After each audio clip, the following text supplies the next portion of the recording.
Ganadería Don Juan, criadores de ganado sardo negro, Holando Cebu y Swiss Boo.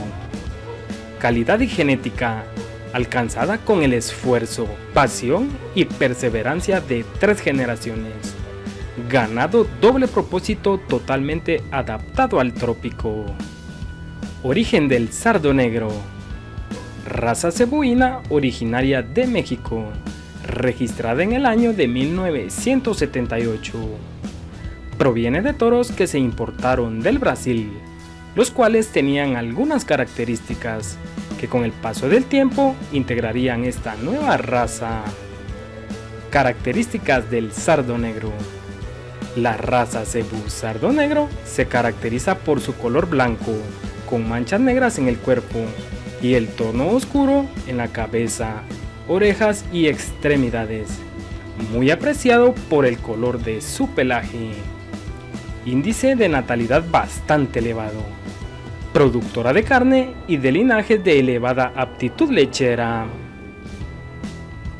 Poseedor de cualidades lecheras y de producción cárnica, de estructura ósea estilizada y muy buen rendimiento en canal.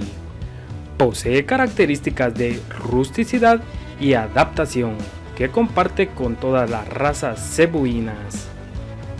La existencia de libros de registro es una de las particularidades que distinguen a la Asociación Mexicana de Criadores de Cebú a nivel mundial, ya que han promovido el sardo negro como una señal de respeto y apoyo a sus asociados, conquistados por la exótica belleza de este cebú mexicano.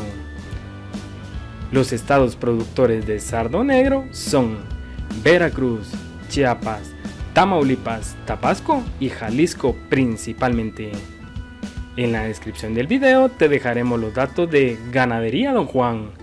Por favor, suscríbete al canal y dale al botón de me gusta. Gracias por vernos.